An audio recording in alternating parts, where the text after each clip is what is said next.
ఏమైనా యాక్షన్ తీసుకున్నారా జగన్మోహన్ రెడ్డి గారు? ఆఖరికి ప్రభుత్వుడు ఆడవాళ్ళని, ఆడ ఆఫీసర్లను, మహిళా ఆఫీసర్లను కూడా అసభ్యకరంగా మాట్లాడతాడట. అయినా కూడా ఏ చర్యలు లేవు. యథేచ్ఛగా 5 ఏళ్ళు ఇష్టమైనట్టు రాజ్యం చేశాడు. ఇప్పుడు మళ్ళీ ఇదే మనిషికి మళ్ళీ పిలిచి టికెట్ ఇచ్చాడు జగన్మోహన్ రెడ్డి గారు. ఏమన్నా మళ్ళీ ఆయన్నే గెలిపిస్తారా? గెలిపిస్తారా? ఎందుకు గెలిపించాలి? ఏం చేశాడని గెలిపించాలి? ఏదైనా ఒక్కసారైనా మీకు పనికొచ్చాడా? ఇదిగో అమ్మా ఈ సాయం తీసుకోండి అని ఒక్కసారైనా మీ అవసరానికి పనికొచ్చాడా అన్నా? మరి ఎందుకు వేయాలి వీళ్ళకి ఓట్లు? ఎన్ని మాటలు చెప్పాడు. ఇక్కడ కనీసం ఆసుపత్రిని కూడా 100 పడకల ఆసుపత్రిని చేస్తామన్నారట కదా, అయిందా? చేశారా? పాముల లంక వంతెన మీరు చేశారా? Very good. వంతెన కడతానన్నారట, కట్టారా? అందుకే మంచి వాళ్ళకు ఓట్లేయండి. మంచి వాళ్ళకు ఓట్లేస్తే మీకు అండగా నిలబడతారు. అవసరమైతే మీకోసం కొట్లాడతారు, అవసరమైతే మీకోసం పని చేస్తారు. అలా కాకుండా రాజకీయాల కోసం, డబ్బుల కోసం ఓట్లేస్తే ఏమవుతుంది? 10 సంవత్సరాలుగా చూసాం. ఏమమ్మా 10 సంవత్సరాలు అయింది మన రాష్ట్రం ఏర్పడి.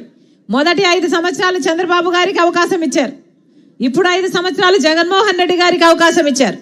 ఈ 10 సంవత్సరాలలో మన రాష్ట్రం ఏర్పడినాక ఒక్క అడుగైనా అభివృద్ధిలో ఆంధ్ర రాష్ట్రం ముందడుగు వేసిందా? పట్టుమని కనీసం 10 కొత్త పరిశ్రమలైనా వచ్చాయా? మన బిడ్డలకు ఉద్యోగాలు వచ్చాయా? మరి ఎందుకు వేయాలన్నా వీళ్ళకు ఓట్లు? ప్రత్యేక హోదా ఎప్పుడు రావాల్సింది? మనకి 10 సంవత్సరాల క్రితం రావాల్సింది. ఆ రోజు చంద్రబాబు గారు చెప్పిన మాట, మాకు 10 సంవత్సరాలు సరిపోదు, 15 సంవత్సరాలు కావాలి అన్నాడు. మోడీ ఏమో లేదు నేను 10 సంవత్సరాలు ఇస్తానంటే చంద్రబాబు గారు పొత్తు పెట్టుకున్నారు మోడీ గారితో. ఆఖరికి వాళ్ళ ప్రభుత్వంలో మంత్రి పదవులు కూడా తీసుకున్నాడు చంద్రబాబు గారు. తీరా 5వ సంవత్సరానికి వచ్చేసరికి, ముఖ్యమంత్రి పదవి అయిపోయేసరికి చంద్రబాబు గారు అసలు అవసరమే లేదు ప్రత్యేక హోదా అన్నారు. అప్పటికి చంద్రబాబు గారు, అప్పటికి ప్రతిపక్ష నాయకుడు జగన్మోహన్ రెడ్డి గారు, ఆ రోజు జగన్మోహన్ రెడ్డి గారు చెప్పిన మాట, నాకు ఓట్లేయండి, నేను బీజేపీ పార్టీ మెడలు వంచైనా సరే ప్రత్యేక హోదా తీసుకొస్తాను అన్నాడు. ఆ రోజు జగన్మోహన్ రెడ్డి గారు చెప్పిన మాట, మూకుమ్మడి రాజీనామాలు చేద్దాం రండి అని తెలుగుదేశం వాళ్ళను కూడా ఛాలెంజ్ చేశారు. ఎందుకు ప్రత్యేక హోదా రాదో చూద్దాము అన్నారు. తీరా నమ్మి జగన్మోహన్ రెడ్డి గారికి ఓట్లేస్తే 5 సంవత్సరాలైంది. ఈ రోజుకి కనీసం ఒక్క నిజమైన ఉద్యమమైనా చేశాడా జగన్మోహన్ రెడ్డి గారి 5 సంవత్సరాలలో? ఒక్కసారైనా కొట్లాడుంటే మనకు ప్రత్యేక హోదా వచ్చిండు. 10 సంవత్సరాలు అయింది. 10 సంవత్సరాల క్రితం రావాల్సిన ప్రత్యేక హోదా ఈ రోజు వరకు రాలేదు. మరి వీళ్ళకి ఎందుకు ఓట్లేయాలి? వీళ్ళని ఎందుకు నమ్మాలి? వీళ్ళ స్వప్రయోజనాల కోసం మోడీకి గులాంగిరి చేస్తున్నారు. ఏ మోడీకి? మన రాష్ట్రానికి ఒక్క మేలు కూడా చేయని మోడీకి. మనకు ప్రత్యేక హోదా ఇవ్వడు మోడీ. సంవత్సరం మనకు వెన్నుపోటు పొడుస్తూనే ఉన్నాడు మోడీ. మనకు పోలవరం ప్రాజెక్టు డబ్బులు ఇవ్వడు మోడీ. మనకు కనీసం ఒక రాజధానికి కూడా డబ్బులు ఇవ్వరు. అయినా కూడా అదే బీజేపీ పార్టీ కొంగు పట్టుకొని డాన్సులు చేస్తున్నాడు. ఒక పక్క చంద్రబాబు గారు, ఇంకో పక్క జగన్మోహన్ రెడ్డి గారు. ఇద్దరికి మోడీ కావాలట. చంద్రబాబు గారికి మోడీ కావాలట, జగన్మోహన్ రెడ్డి గారికి మోడీ కావాలా? ఎందుకంటే మోడీ గారు ప్రధానమంత్రి అధికారంలో ఉన్నారు కాబట్టి. మన రాష్ట్రంలో ఇక్కడ ఒక ట్రయాంగిల్ లవ్ స్టోరీ నడుస్తుంది. వాస్తవం కాదా?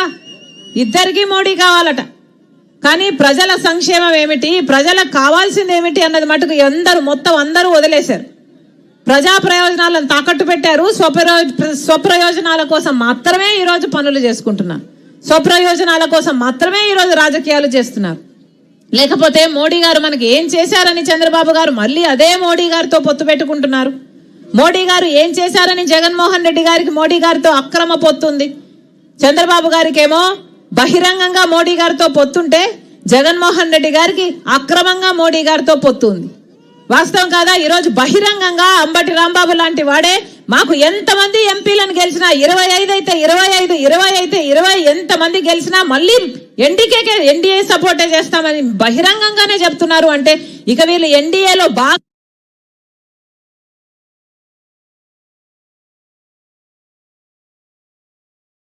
జగన్మోహన్ రెడ్డి గారు మోడీకి తొత్తు. ఇది కాదా జరుగుతున్నది మన రాష్ట్రంలో? పోని ఒక్క రకంగానైనా మనకు మేలు చేశారా అంటే ఒక్క రకంగా కూడా చేయలేదు. ఏ మోడీకి గులాంగిరి చేస్తున్నారు, ఏ బీజేపీకి గులాంగిరి చేస్తున్నారు. ఏ బీజేపీనైతే రాజశేఖర రెడ్డి గారు అంతగా వ్యతిరేకించారో, ఒక మతతత్వ పార్టీ కాబట్టి బీజేపీని రాజశేఖర రెడ్డి గారు అంతగా వ్యతిరేకించారో, అదే బీజేపీ పార్టీకి కొడుక